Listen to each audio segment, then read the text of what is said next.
We are live. I'm using StreamYard instead of OBS. Let's see what happens here.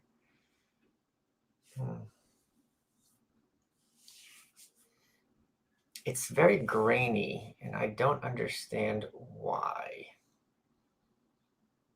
That is bothering me, and it's also very bright. Let's try this.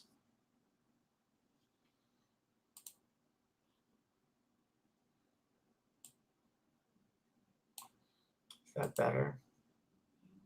It's not really better. There we go. Let's try that. I'm going to give people a second to get in here. We're going to have a little fun history lesson today, folks. Doing this on the fly. I got to figure out why the picture's so grainy. I'm not. It's just maybe it just can't focus on the hoodie on my seat. I don't know. It's a little off. But I want to talk about Wallace Thurman because something came in the mail yesterday, and it's very, very, very, very exciting. And we're going to discuss it, although I discussed it before, but I thought it's never a bad idea to revisit someone that you are a fan of who deserves to get more attention than they have warranted historically. So it's telling me 97 people here. We're going to give it a sec until we get 100, and then I can start flapping my gums. We got Buck Sexton coming up on Sunday for the hang, so that's going to be fun. And the Dave Smith episode is aired today on You're Welcome. Okay, we got 100 people here. I want to talk a bit about Wallace Thurman, why he is important. And there's a lot of background here, and this is going to be a long history lesson. And then this is the part I like. People are going to be throwing at me super chats, which is going to interrupt my train of thought, so that like randos who pop in here are going to find it annoying and not able to follow, which I'm perfectly fine with. I'm not a historian. This is me talking as a total dilettante poser about a subject I'm fairly well informed of, but not in any way in an academic point of view. One second. Okay. All right. So let me talk. Should I show the book first? I have a picture. How do I put this picture up here on this screen? I'm using, again, a new issue StreamYard. Oh, I don't have the upgrade. So I think if I had the upgrade, then I could add the graphic I invented. But I don't have it, so I can't. Oh, camera resolution. Let's try that. No, 720 is fine. Okay. Hey, Mike. Hey, Mike. Thanks for the streams. Who is Wallace Thurman? Yeah, we're going to get to that in a second. Do you have a minimum criterion of sanity for guesting on shows? Because there was a recent one. No, I don't think that's true at all. I like being on wacky shows. I've done InfoWars a lot. I think for me, part of the fun of being somewhat self-actualized is you get to be yourself in no matter what setting you're in. And as someone who's a fan of madness and chaos, sometimes it's just like, wow, I'm like, but I mean, I have fun regardless. I feel, or I try to. I don't think I've ever had a situation. I think it would be a problem if there were a group of like crazy people and I am fish out of water. Then the introvert aspect comes in, and I would be having a situation because then I'm outnumbered, and then it's a problem. Cave in the Light was a great read. Thanks as always. I'm not even done with it. I'm up to Constantine, so you're way ahead of me. It's going to take me another week to finish it. I'm just in awe of Arthur Herman. He's so good. And I can't wait to tell him that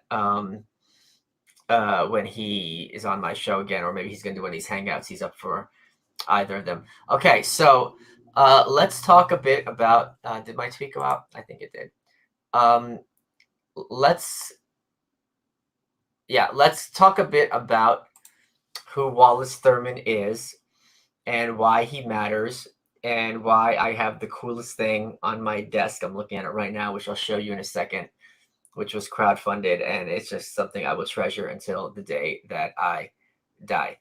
I'm gonna put the graphic up on Twitter. That'll be easy. I made it. I might as well put it up. Um, that's what I'll do. That's what I'll do. Uh, we'll just do this, and we'll put the picture up, so then you guys can see what all I'm talking about.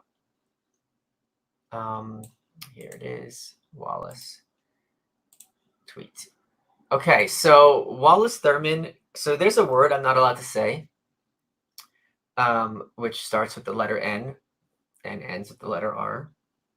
And whenever I'm supposed to say that word, I'm going to say glitter. Okay. How's the zombie apocalypse in downstate? Are we downstate? Downstate's like Illinois. I don't think New York is considered downstate, is it? It's not good, dude. It's not good. But I've been walking a bit. Tomorrow's refeed day, so I'll be walking to the ice cream store. Your hair looks almost as bad as mine. I like my hair like this. I like that every day I could do something crazy and different. So I'm having fun with it. So I tweeted out the picture on Twitter for those of you who want to see all the hard work I put into it. So Wallace Thurman was one of the big luminaries of the Harlem Renaissance. And I did a stream of the Harlem Renaissance on him before, but it bears repeating because this is also, I feel like, one of those things that's going to be bubbling under, and then everyone's going to be talking about it like in a few years. It was a period in the 1920s where there's two, and I'm sure a lot of what I'm saying is going to be verbatim what I said in the last stream, which was probably over a year ago. It was a period where there's two ways of looking at it, and I think there's some enormous truth to both. It is either the first period when African Americans, and meaning like they were also Jamaican Americans, to be fair, were creating art on their own terms, writing novels, poetry, especially things like this, or it was the first period where the white literati took notice of young African American creators. And this was, at the time, this was a big issue because I just finished reading a book. I don't remember what it was, but they made the point that between the Civil War and the 1920s, there were like 3 novels published by Black people, one of which was self-published, called From Man to Superman, a signed copy of which is en route to my house right now. It's been stuck in the Jersey City terminal since April 14th. I've got all these packages, and they're just getting stuck between Jersey City and New York, and it is very, very frustrating. So one of the leaders of this scene, the big names are Zora Neale Hurston is now, very known in these circles. Her book, Their Eyes We're Watching God, is, I think, taught in high schools. Oprah made a movie about it. I haven't read it. Her biography, was it Covered in Rainbows or something like that, is just, by Valerie Boyd, is just absolutely, absolutely amazing. She's just a super interesting figure. And her work, she came out of the deep rural South. She grew up in a all-Black town in Florida. And she studied under Franz Boas at Columbia. She was a Columbia student. And because she was fond of these poor Blacks, and when she wrote about them and transcribed, she was a folklorist, transcribed their folklore, and she would write it in their diction, how they spoke. This was very controversial because we're supposed to pretend these people don't exist, or if you write it how they talk, then you're making fun of them. And she did not regard either of those things as accurate. Have you finished Anatomy yet? I haven't started it. It's on my shelf. I've got 50 books on my bookshelf that I'm going to have to get to. So it's going to be a while. Anatomy of the State he's asking about, which I promised Dave Smith that I would read, which I absolutely will read. So Zora Neale Hurston was one of them, although in the 20s, like all her work came after the Harlem Renaissance ended, and it roughly ended with the Great Depression hitting, and all these African American artists who often had patrons and had to rely on white supporters, either in terms of the publishing industry or actually just giving them cash on a monthly basis to pay their rent, just threw them in the garbage. And it was just a very, very interesting commentary on the interrelationship between woke white leftists and their patronage or patronizing of those who they seek to help.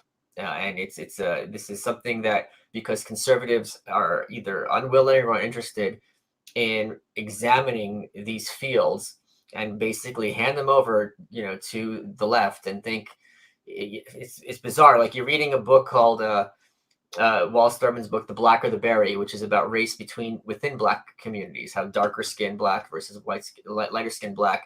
And for somehow you're going like, oh, this is a book for Democrats. It's like, okay, sure. But they basically have given up these entire fields and have allowed contemporary leftists to rewrite cultural history in a completely ahistorical ways. And it's cringeworthy to watch the pontificating and dismissiveness, and it's just horrible. So Gene Toomer is like the biggest name of this scene. Like, he was the first one, and they were all in awe of him. He only wrote one novel and then basically fell off. Kane, it was called. And it was a very kind of a mixed novel. There's like poems in there, and there's like the little plays, and it's a very modernist novel because it's breaking down the structure of what a novel should look like. Langston Hughes was another huge figure of this era, of this scene. His poems still hold up, and he's a very interesting figure in his own way. I just finished, if you're looking for an intro into this whole scene, I just finished a book. If you go to my Goodreads, you can see it. It's either called Zora and Langston or Langston and Zora, I don't remember. And it just talks about their relationship. And basically, these two really were the core of this whole scene. And I don't know, because I've been reading so many books about this era, whether this is a perfect book as a conclusion and that it wraps everything up, or it's a perfect introduction, but it's very, very readable. So another part of this era was you had these young punk Black creators in New York who really had an enormous amount of disdain and animus towards the older generation. Now, there's a man named Alan Locke. He's considered to be like the godfather of the Harlem Renaissance, because he had an issue of a magazine that he edited, and basically this was like, okay, like the Black man has arrived, talking about Harlem as about place to live, talking about the arts, talking about sculpture, talking about poetry, so on and so forth. So what happened is Wallace Thurman, who was born in 1904, I believe, he sits down with Zora Neale Hurston and with Langston Hughes and with Bruce Nugent, and they all. So thank you for all that you do. Well, thank you, Nate. So Wallace and Bruce Nugent were roommates in something that Zora Neale Hurston referred to as Glitterati Manor. You know what I mean? I can't say the word.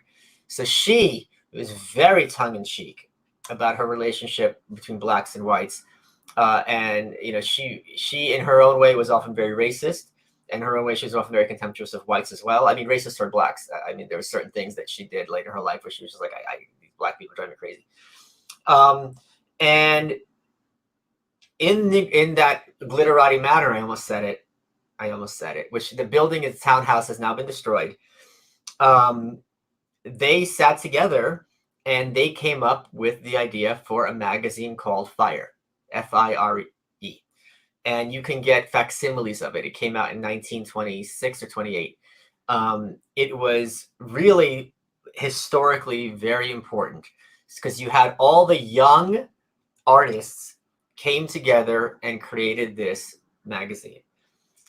They specifically did not invite Alan Locke to participate, and they regarded it as going against W.E.B. Du Bois and the NAACP, where their vision of art was propagandist. At one point, W.E.B. Du Bois specifically even said art has to be propaganda, and it has to be about the struggle of the Black man. And they're like, no, I want to write about getting drunk and getting laid, or people being assholes. just because we're Black doesn't mean we can't write about these, you know, like low down subjects, because somehow that looks bad on the race. They're like, no, we're right about what we want to write.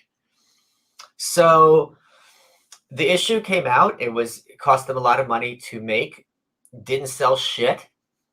And later there was a warehouse fire and it burned down. And Wallace was the editor. And for the rest of his life, his short life, he had to end up paying off the bills for the printer for this magazine. I was on the fence about getting a facsimile copy to frame. And I thought, that's cheating. Then I realized, so the cover artist for Fire was someone named Aaron Douglas. And if you look up Aaron Douglas's art, it's very distinctive. It's very much of that period. All or most of like the big prominent Harlem Renaissance novels, they used him to create the dust jackets. I just bought a book from 1936 just so I could tear off the cover and frame it because it was only $20. Now, Wallace Thurman's first book was called The Black or the Berry. And as I said earlier, the premise of this book is racism within the Black community, darker skin versus lighter skin.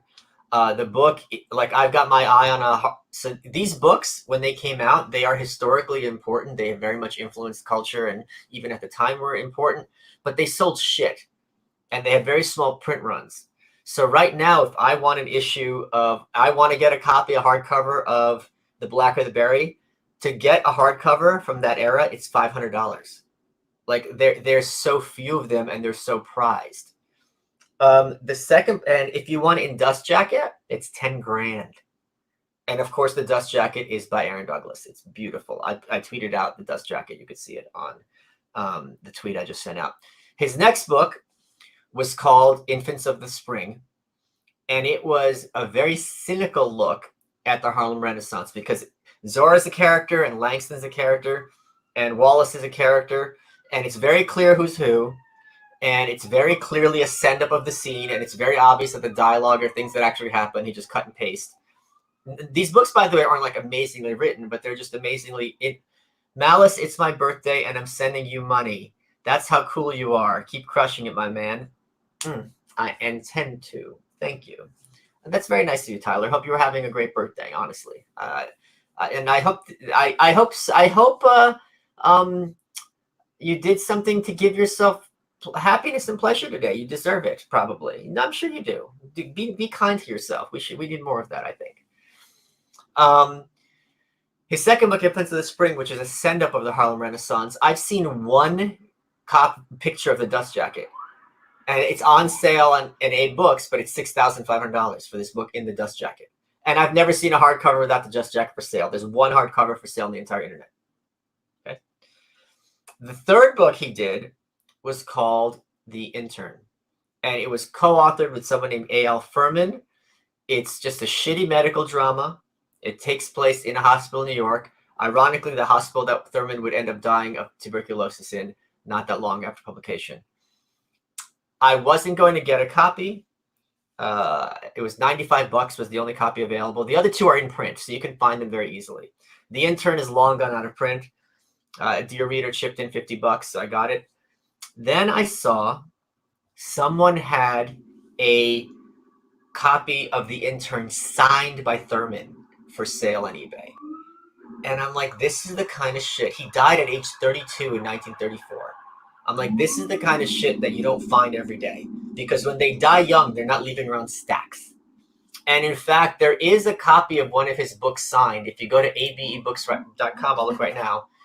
I think the one signed copy of his on for sale currently is, let me see what it is, $4,000.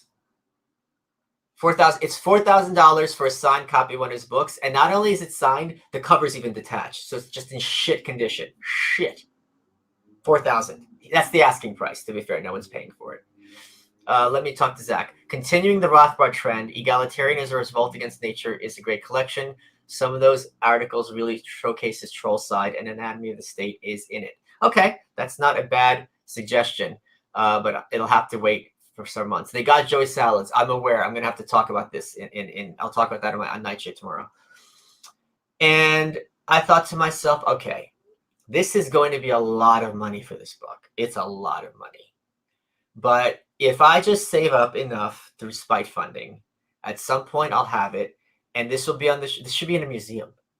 The guy who was selling it, there was some dealer who said they've only seen 3 signed copies of his books in their lifetimes for sale. They do not come up.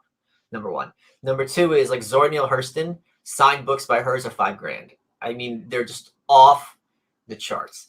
And what my friend Dave told me years ago when I was thinking of buying a fancy dresser, which I think costs less than this book, now that I think about it, he said, it's not like you're throwing it out. You could just sell it. And I'm like, well, it's not even my money. This is, Spike funding. So like I was saving up, and then I got to thank, hi, Sunday nights, please buy this Sunday, Buck Sexton. Thanks to you, Bucks. I got you. So way ahead of you. John Stossel's mustache, who follows me on Twitter, just dropped $250, and he says, go buy the book. And I'm like, all right, I'm doing it. And it was really cool. It came in the mail. Let me show it to you. It's right here. This is the book, The Intern. It's a shitty book, medical drama. And then you can see it's signed by Wallace Thurman and A.L. Furman.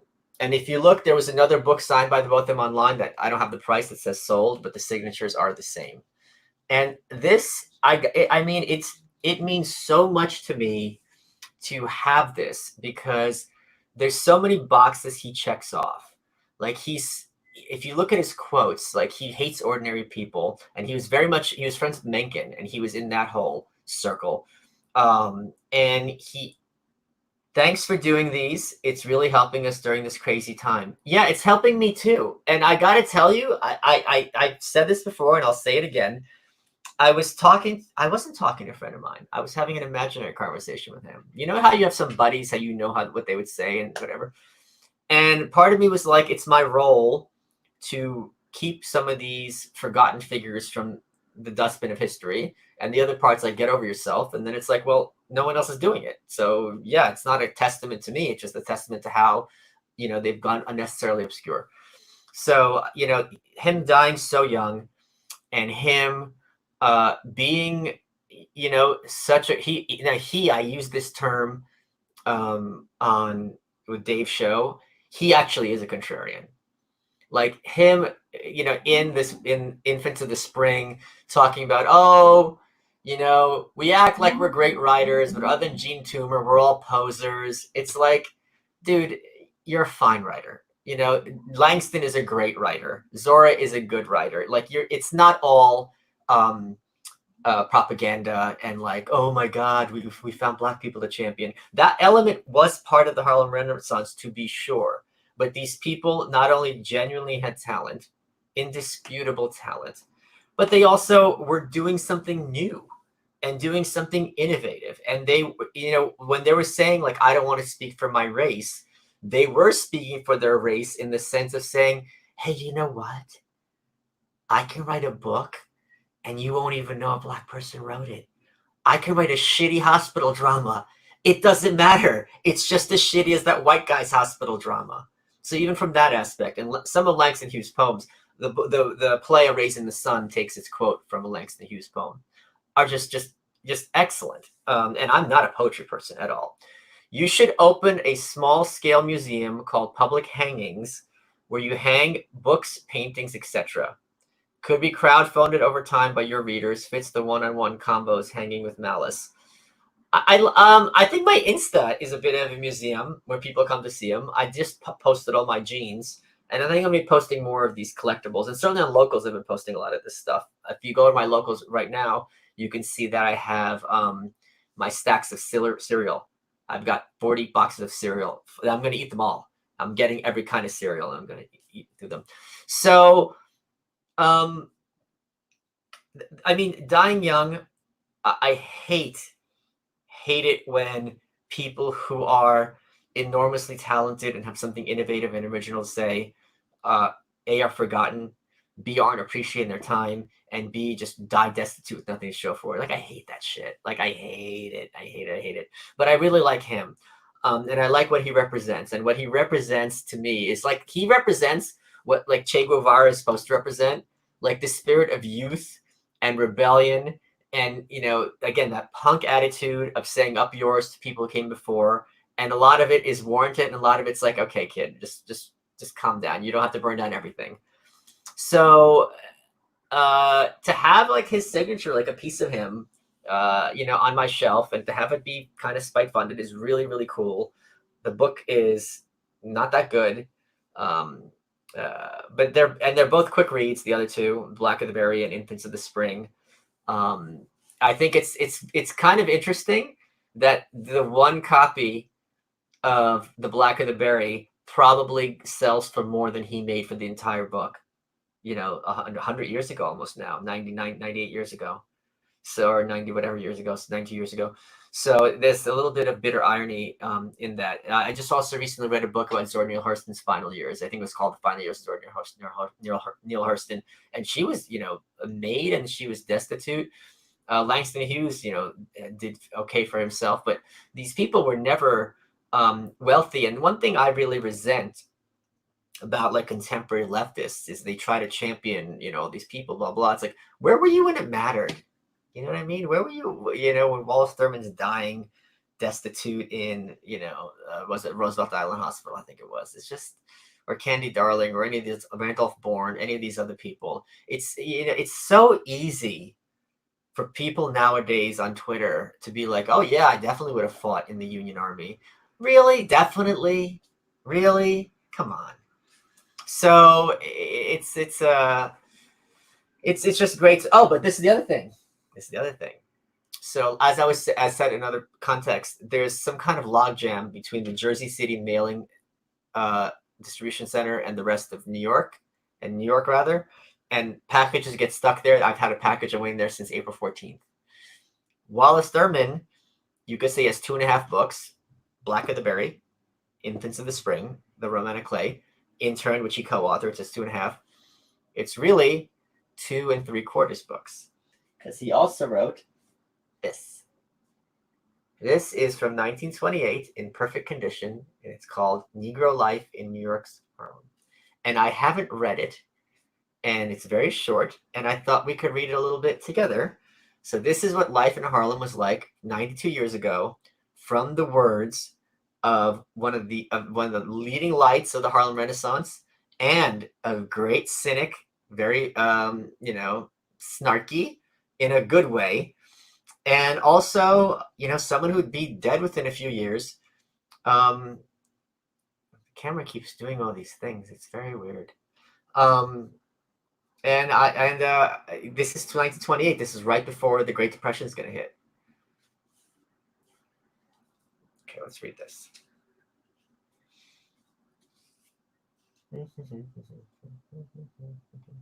So contents are a lively picture of a popular and interesting section, 200,000 Negroes, Negro journalism. Okay, let's read this. Okay.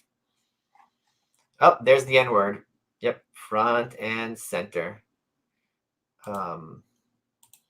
Harlem has been called the Mecca of the New Negro, the center of Black America's cultural renaissance, glitter heaven, Pickaninny paradise, capital of Black America, and various other things. All right. Its fame is international, its personality individual and inimitable. Now, this is the trans story time I can get behind. Trans, I don't get, oh, I don't, okay. There is no Negro settlement anywhere comparable to Harlem, just as there's no metropolis comparable to New York. Okay, I'm just reading through the interesting stuff.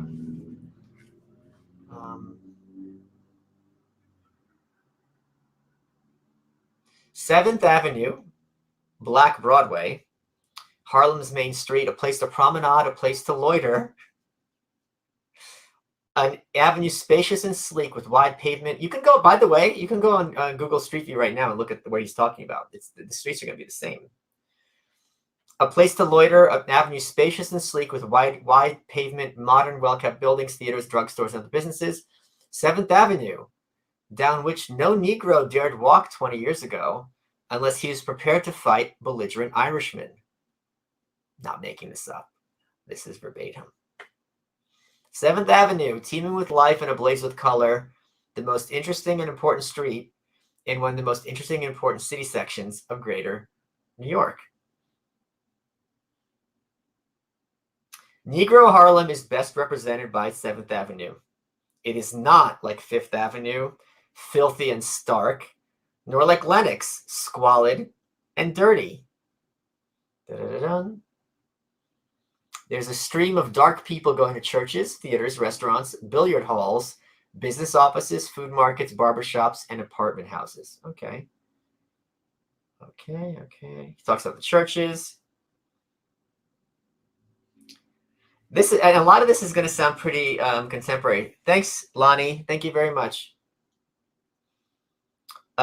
People going to cabarets, people going to speakeasies and saloons. So they're open speakeasies at this point, now 928. Groups of boisterous men and boys congregating on corners and in the middle of the blocks, making remarks about individuals in the passing parade. That still happens now.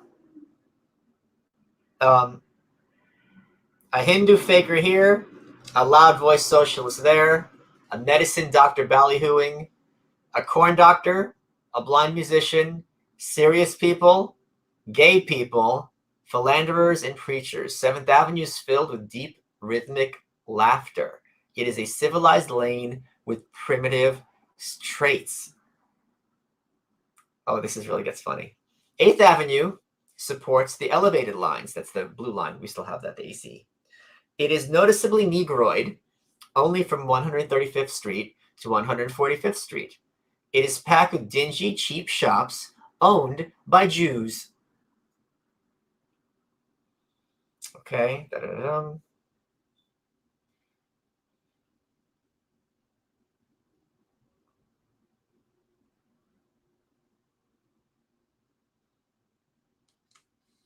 Okay. Hold on, I got something stuck in these pages. I want to hear more about these Irishmen and Jews. I guess it's this thing. Like all of New York, Harlem is overcrowded. There are as many as 5,000 persons living in some single blocks, living in dark, mephitic tenements, jammed together, brownstone fronts, dingy elevator flats, and modern apartment houses. Living conditions are is it ribald or ribald? I've never heard that word. And ridiculous. Rents are high and sleeping quarters at a premium. Landlords profiteer and accept bribes, putting out one tenant in order to house another willing to pay more rent. Oh, shocker.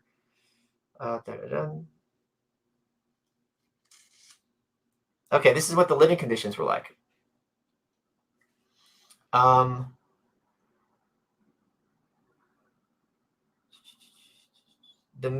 There's little privacy, little unused space. The man in the front room of a railroad flat, so called because each room opens into the other like coaches on train, must pass the 3 other bedrooms in order to reach the kitchen. Okay. He who works nights will sleep by day in the bed of one who works days and vice versa. Mother and father sleep in 3/4 bed. 2 adolescent children sleep on a portable cot set up in the parents' bedroom. That's interesting. This is long.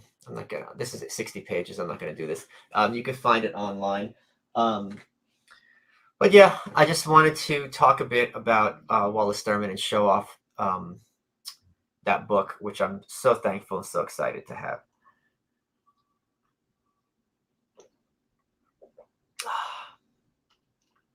Good times.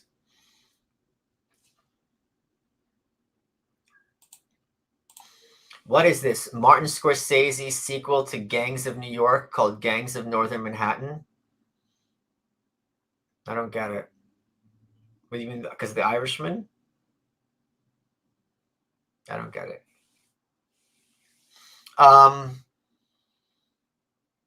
yeah, so that's that. We are going to have a um, I'm gonna have Buck on Sunday, so that will be a lot of fun. He's such a good dude. Um, and I'm just really pleased. So, oh, the other thing that's coming in the mail, let me see where it is. It's from Germany. Um,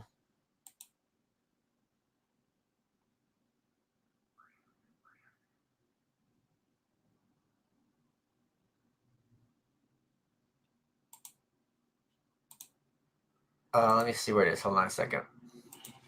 So, Gustave Le Bon, about him. He's a very, very prominent figure historically, although his name is not a household name. It is, it's still in Germany. Okay. I'm of no help. Have you finished Walden yet? Why not? No, no, no, no, no, no, no, no, no. I think at some point I'm going to have to read Walden and The Bell Jar, and I know they're going to be excruciatingly horrible. I think Walden. I had that poll on Twitter. I said, which book would you guys think would be hard for me to get through, Walden or The Bell Jar? And the poll came out 50-50. So you people are useless. And I know those are books I'm gonna have to read at some point, and I know it's gonna be hell. I don't know which is gonna be worse, like this whiny womanly writing about my depression, or like this stuff white people like about I'm in the woods and I'm pontificating about the meaninglessness of existence, and I'll look at this tree. And he has these nature essays in there. This is what I imagine the books are, and I could be wrong, and I don't think I am that far off. But like all that LL Bean shit is like, it's not for me. No, no, no, no, no. His descriptions of the New York streets, nice to hear they haven't changed much. Yeah. Um, it's interesting, like how so much stuff can be contemporaneous when it's literally a century ago. And that just, yeah. Michael Malice, a hero for the cause of book theft. I don't understand. What's book theft? I don't know what you mean. Um, I may be a little out of it today, I guess. I'm not following half these comments. Um, I got to start writing my next book. I've been putting it off so much. It's just, I've been so busy. Walden was dull. You might like To the Lighthouse. She was a fun feminist. Well, see, I feel like that's not a book that I need to read. I feel like Walden really is one of those books that I need to read. Oh, Virginia Woolf. Oh, God. Ugh. These are just torture. This is almost as bad. There's a box of Cadbury cream eggs at the studio at Compound Rehab. And Gino and Aaron said, have as many as you want. And it's like Cadbury cream eggs might be my favorite food, or they're up there. I own CadburyCreamEggs.com. And I wanted to see, should I do a live stream where I try to eat this whole box? Because I think I could do it. I think I could eat 40 Cadbury cream eggs. And yeah, I'd have diabetes and anaphylactic shock after, but I still think I would be able to do it. Yeah. God, I really want to God, I'm so ready for this fucking uh quarantine to be over and to go out. Like, I talked to my buddy and I'm like, you have to get to New York and we have to go out until 4 in the morning, which I have not done in like decades. I just need to be not in the house, to hear loud music. And I asked my buddy Chris, he like runs nightlife in Britain, and I'm like, is there any place where I could go where it's not douchebag central? And he goes, oh, there's this, you should do this like brunch thing. I'm like, you didn't really answer my question, and I think you kind of did, and I'm worried. um there's got to be one place that has like good music and the people aren't just awful. Maybe they're terrible, but not like awful. I don't know. I don't know. Um, New book. What new book? What you gonna write? Yeah, I'm doing so my buddy Ryan Holiday. I gotta figure out why this camera keeps changing colors too. It's like a chameleon. My buddy Ryan Holiday has made just got home from Asian buffet. Had steaks last night. Good to get out. Yeah, that sounds great. I want well, I don't want buffet, but I want steaks. I want to be at a nice restaurant or even a shitty restaurant.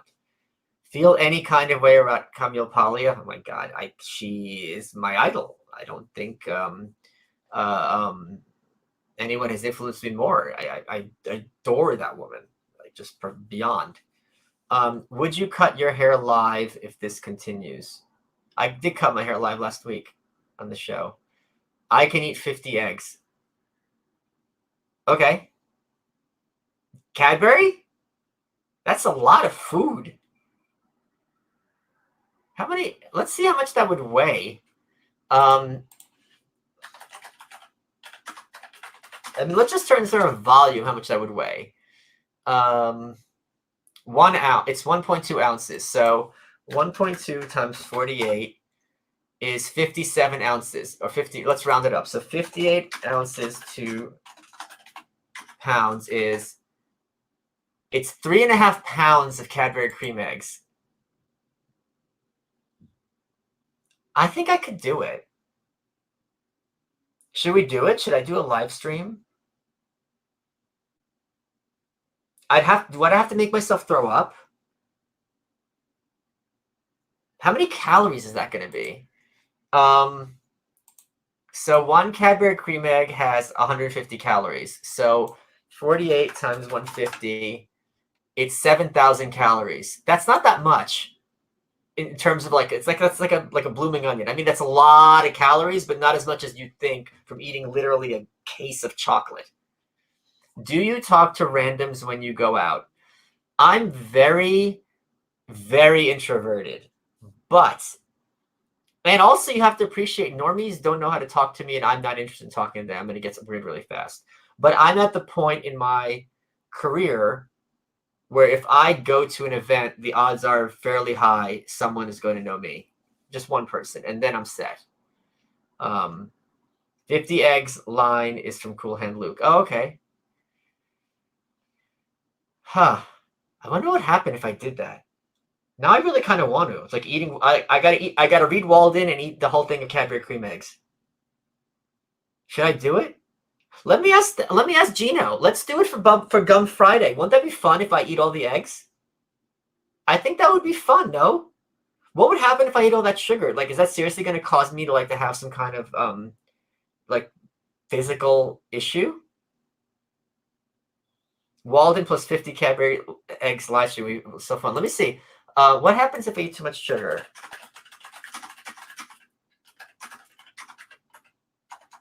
Too much sugar.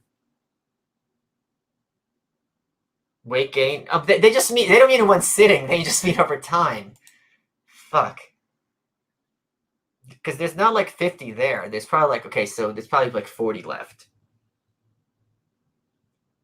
I kind of want to do this now because they're sitting there.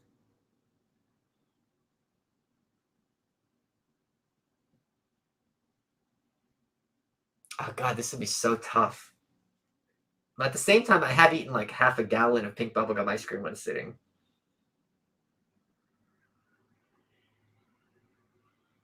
I need to figure this out. I need to figure this out.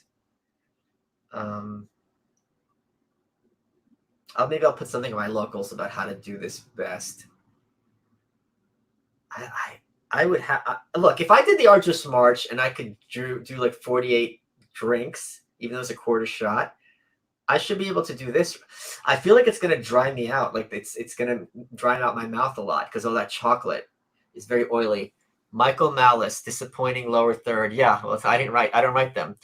I didn't realize bulimia required so much planning. Oh, that's very known. Like my friend in college was a bulimic and she loved throwing up ice cream because it came up cold.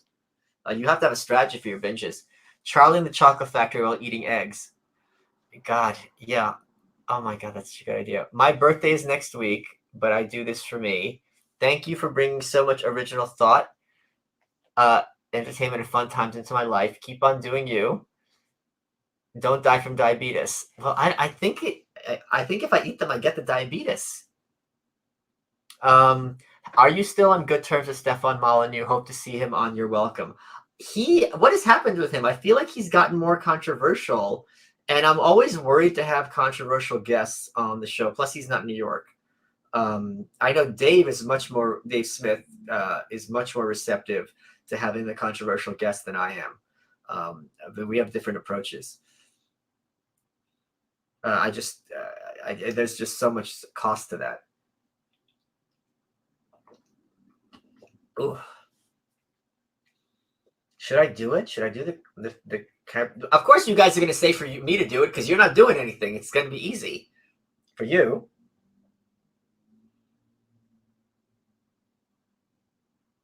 But I love them so much. I feel like this is a once in a lifetime thing. I should do it, right? I'll just do it a nightshade. I know. I'll have Lisa DePasquale on. And while we're doing a live stream together, she's the one who lost all that weight, I can be eating Cadbury cream eggs. That's what I can do. I'll ask Gino and Aaron if it's okay. I'll do that. Album review, third row, third from the left. Oh, you made a great choice. You made a great choice. You made a great choice. Low Profile, Bowie.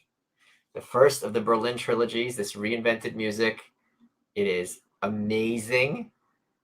I don't think there are any real singles off of this that people would know. This brought art rock into the mainstream. It's just an absolute masterpiece. In fact, I think I would be comfortable judging a person whether or not they like this album or appreciate this album. Oh, you picked a good one. I'm looking up at a signed Bowie poster record album right now. There's my Hall of Heroes over my head in my office. Whew. Well, I feel like I need something for this wall. Like right above it is my red pill picture that Tho sent me. I'll send my Instagram, not getting it off the wall. God, should I do that?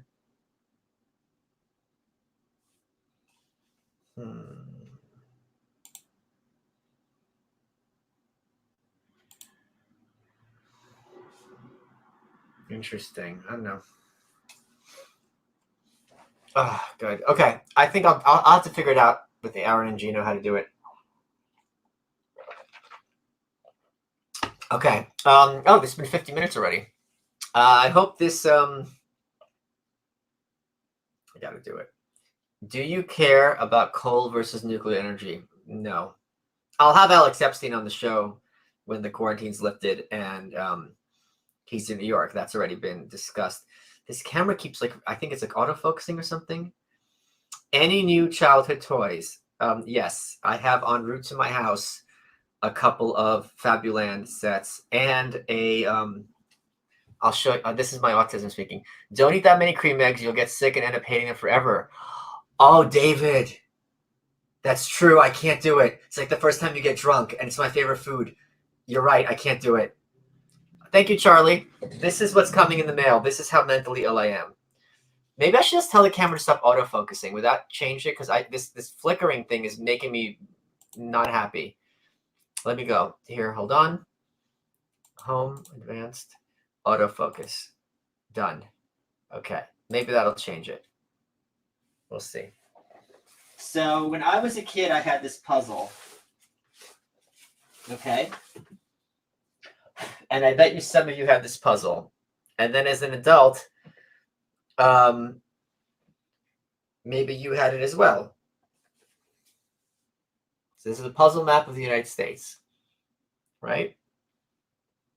And I got it, and I thought it'd be cool. And then I realized this is not the one I had as a kid. Because the one I had as a kid, you could take Hawaii and Alaska out. And here, you can't. And in fact, if you go on eBay and look for this puzzle, they all have the same picture, but they're cut differently. Some have Hawaii cut as a jagged shape, which is what I had. And some have Hawaii cut as just basically like a balloon, which I did not have. Some have Alaska cut one way, some have Alaska cut another way. So now I'm going to get one that's cut the way I had, which is Jagged Hawaii. And this is going in the garbage. Or I'm going to give it to my sister to give to my nephew. He can learn the States. And then I'm going to hang that up next to my CNC, my Jack in the Box. It's still being weird, this lighting. I don't understand what's going on. Maybe I should go back to OBS next time. Anyway, okay, I'm going to bounce. You can enjoy Nightshade tomorrow night. It's excuse me. You can enjoy You're Welcome right now on. Thank you, Charlie. Another Charlie. You can enjoy You're Welcome tomorrow night for free at midnight. It's up on Gas Digital, I believe, already. We aired it earlier today. I think they're also going to start giving clips of Nightshade up on YouTube for free for those of you who aren't Compound subscribers. So I think that's going to be really fun for everyone, hopefully. I'm going to go read some more about the Vatican and about Aristotle versus Plato. And I'll see you all on Sunday, if not before then. So yeah, talk soon. And please, people, don't be basic. Don't. I'm begging you. Don't be basic. Okay, talk soon, guys. Bye.